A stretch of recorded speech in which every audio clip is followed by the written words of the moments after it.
Labą rytą, atvykom į Radviliškį ir Radviliškį esu antrą kartą gyvenime, bet pirmą kartą, kai buvau, tai nieko labai aš nepamačiau, tai dabar jau apvaikščiosim daugiau. Prieš tai nežinau vieno dalyko, kad čia yra svarbiausias, gal Lietuvoje, net Baltijos šalyse, geležinkelio mazgas pats didžiausias. Realiai Radviliškis vien dėl to susikūrė. Tada galvojau dėl pačio pavadinimo, galvojau vėl kažkas su Kiškiu susiję, bet dėja ne su Kiškiu. O Radviliškio pavadinimas kilęs iš Radvilų, kadangi Radvilos čia valdė žemes ir nuo jų taip ir kilo. Čia 100% be jokių išvedžiojimų, kaip, pavyzdžiui, Šiauliuos buvo, gal taip, čia tikrai iš to. Čia man labai įtikinamai skamba, neprieštarausiu. Ir dar vienas labai keistas faktas yra, bet aš jo tau dabar nesakysiu, kai nueisim į tą vietą, pažiūrėsiu, ar tikrai matosi. Okei, gerai. Įdomu, domina, eisim. Ir viskas. Tai aš apie Radviliškį irgi ką esu žinojęs, kad čia yra geležinkelių sostinė.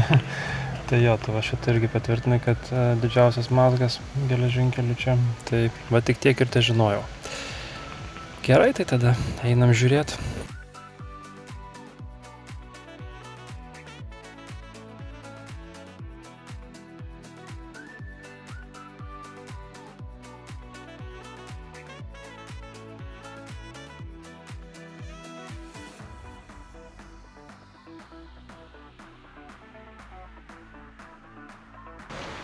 Justinai, tau neatrodo keista šitą bažnyčią? 3 varpus matau, bet keista tai neatrodo. Įprasta atrodo? Neįprasta, bet jinai, ką žinau, savotiška, maža, nauja, sakyčiau, bet...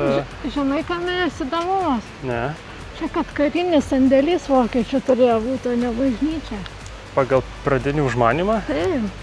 Jis buvo nebaigta statyti, o prie rusų neleido naujų bažnyčių statyti, tai jie taip apėjo. Ant esamo nepabaigto statyti statinio. Bažnyčia pasidarė ir čia bokštas labiau kaip gynybinis, o ne kaip varpinė. Bet taip nežinodamas nepasakysi. Įdomiai.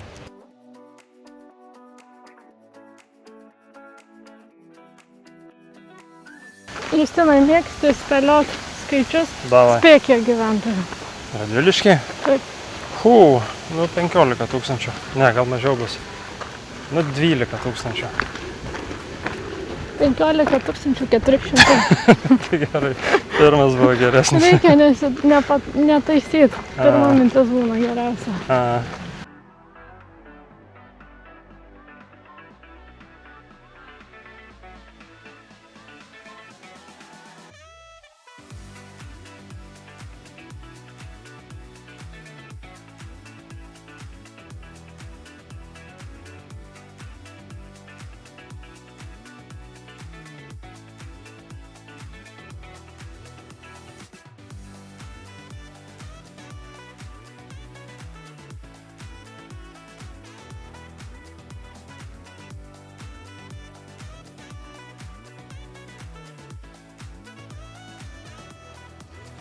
Draudžiama stovyklauti, draudžiama skinti augalus, draudžiama kurti laužus, draudžiama vartoti alkoholinius gėrimus, draudžiama lankyti su gyvūnais, draudžiama paukščius lesint ir galiausiai maudytis draudžiama.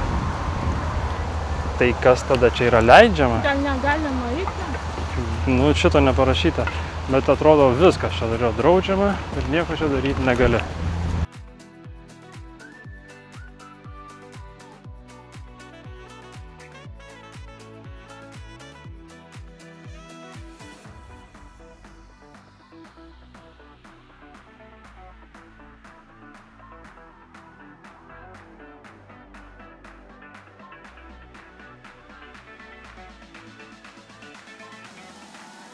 Pavaikščiojom po Radviliškio miestą ir atvažiavom dar prie Eiboriškių tvenkinio.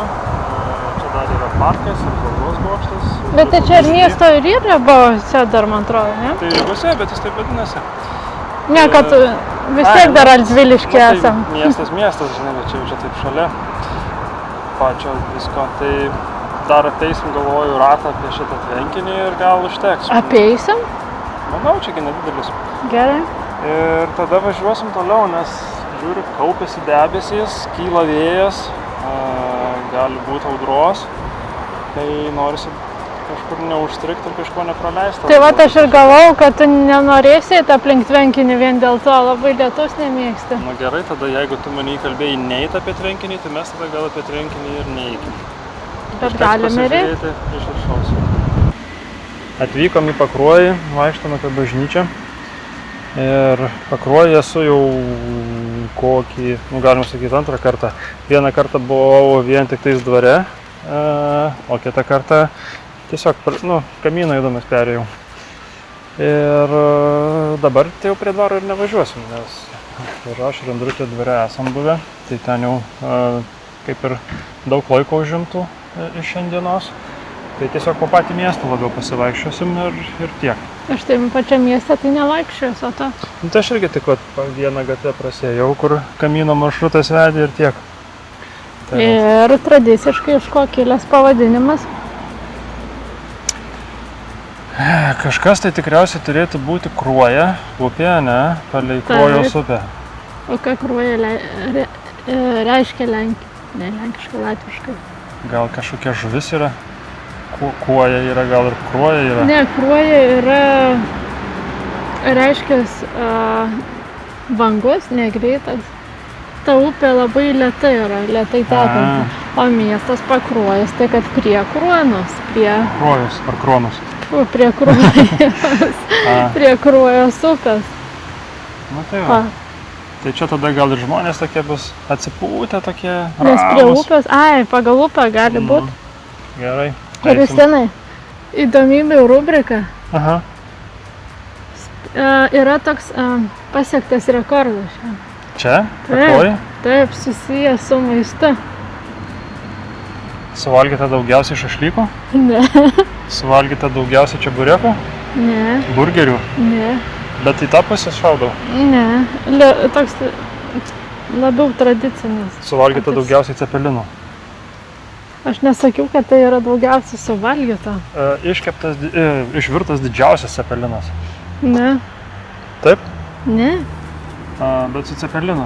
Ne. Nu tai tada pasiduodu.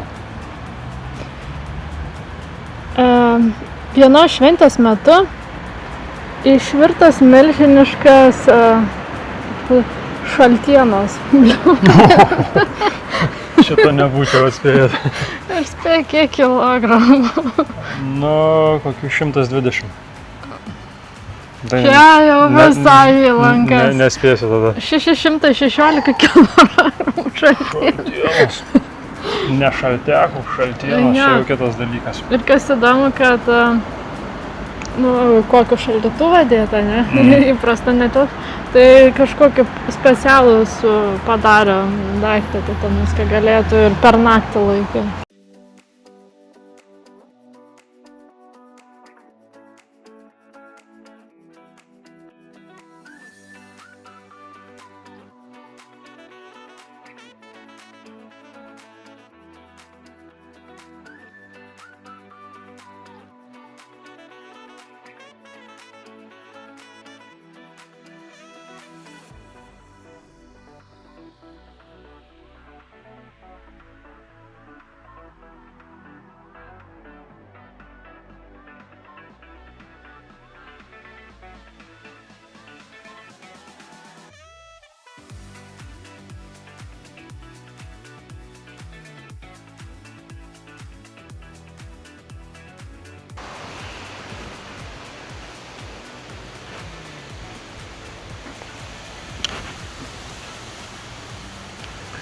Atėjom čia prie tokio gražiai sutvarkyto parkelio. Tai labai fainiai. Visai labai gražu. Labai gražiai žolė nupjauta. Aha, ir tiltukas. Ir čia matas viskas naujai padaryta ir šitie takeliai sutvarkyti. Ir ten tiltukai 2. Tai visai fainiai viskas atrodo. Ir čia vėl dabar lynuot pradeda, mes ten prie bažnyčios kai buvom, tai pradėjo krapnuot, tai staigiai bažnyčiai šokom. Bažnyčia išgelbėjo. Bažnyčia išgelbėjo, gal pro ten einam. Tai bažnyčia išgelbėjo, bet neįsilijo tuo metu. O dabar vėl lyg krapnuot pradeda. Tai nežinau, reikia spartesnio žingsnio matomai vaikščiot. Bet Justinas turi skėtį užkristą. Kažkokia pavargus jaučiuosi, jau matyt, mes per daug čia visur keliaujam. Sunku ir galvoti. Nu tai dar šiandien ir rytoj dar biški ir bus viskas. O tu naudoji tokį žodį lietsargiams? Lietsargis, tai? Nu, tai keistas lietus. Labai geras žodis. Skėtis, įprašiau. Skėtis kečiasi, o lietsargis nuo lietaus saugo. Žinau baisų palinkėjimą. Kad tau skėtis užpakalius įskleistų? Ne, kad tau skėtis skrandyje išsiskleistų. Mano gal baisesnė.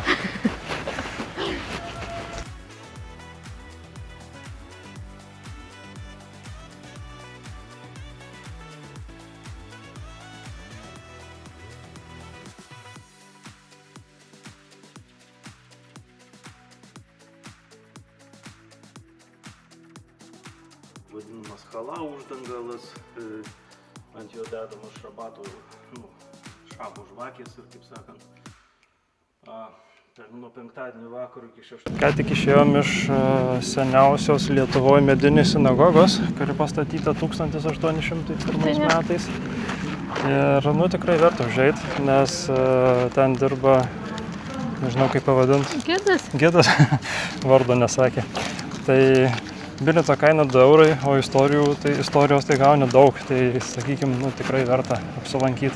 Ir pati sinagoga įdomiai atrodo, tokia mėlyna ir ryškia. Ant labų išpaišyti gyvūnai laukiniai. Įdomiai atrodo. Įvairūs ten žydų simboliai. Na tai iš principo pirma sinagoga, kurią aplankyti teko, prieš tai nėra tekę bet jau kitokia kažkokia. Būna eini kažkaip nejauku, čia vis jauki.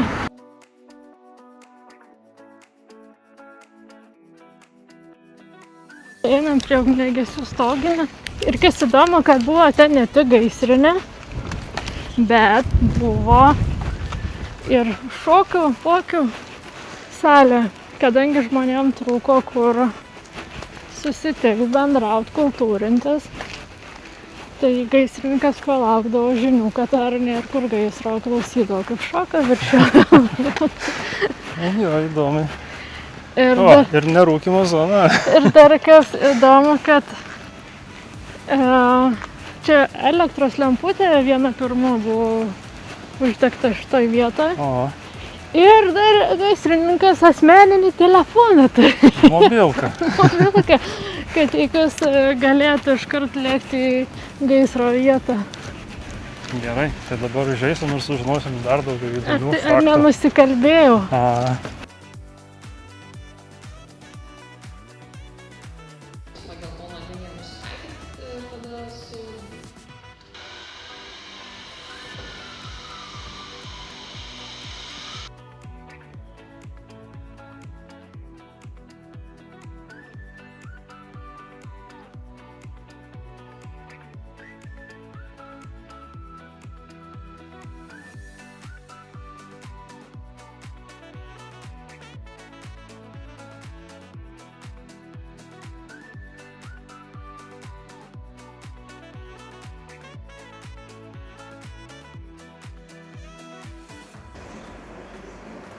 Ne, verst reikia.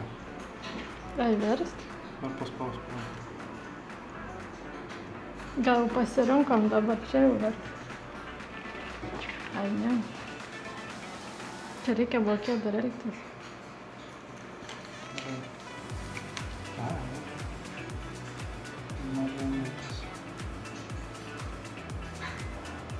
Miksas.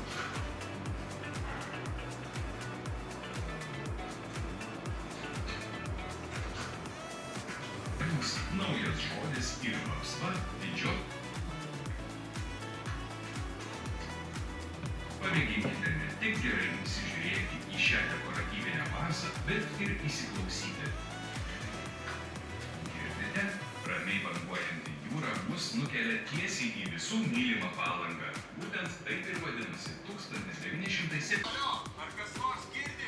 Pavojus. Didžiulis gaisras apylinkėje. Matosi tiršti dūmai ir didelės liepsnos. Skubiai eikite prie gaisrinių žarnų. Jos sukabintos pirmame aukšte.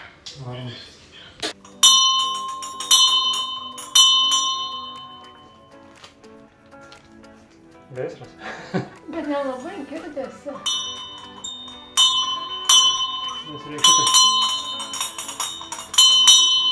Garsiau sirenos. Aha. Tu nefilmuoji jo? Ką? Nefilmuoji? Filmavau, Gerai, sak. bet kad jinai tyliai. Ai, nukraut reikia.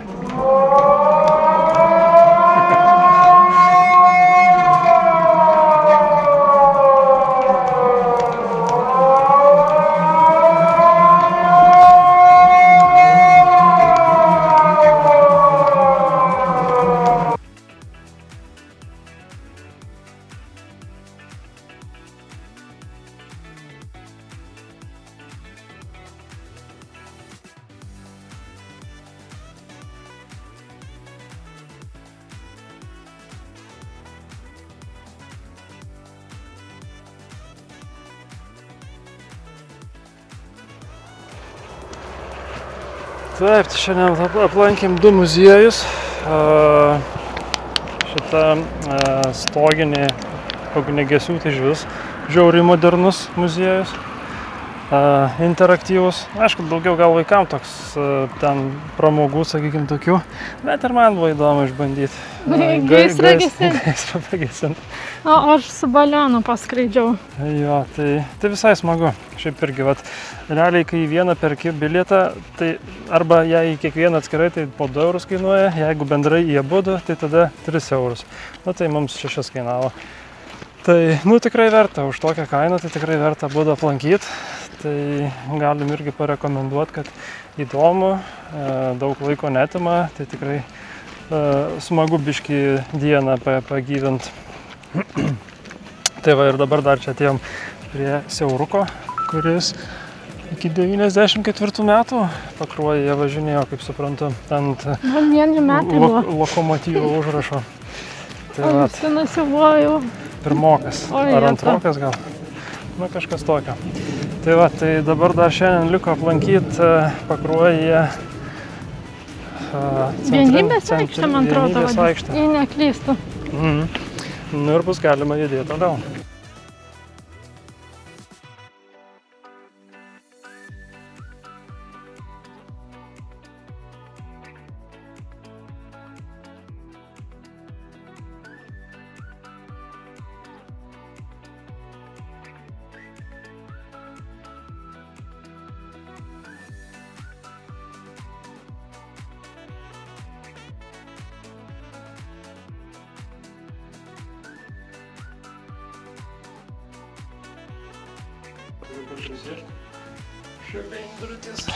Va, atvykom prie Šeduvos malūno, apsistojom šiandien, nakvosim.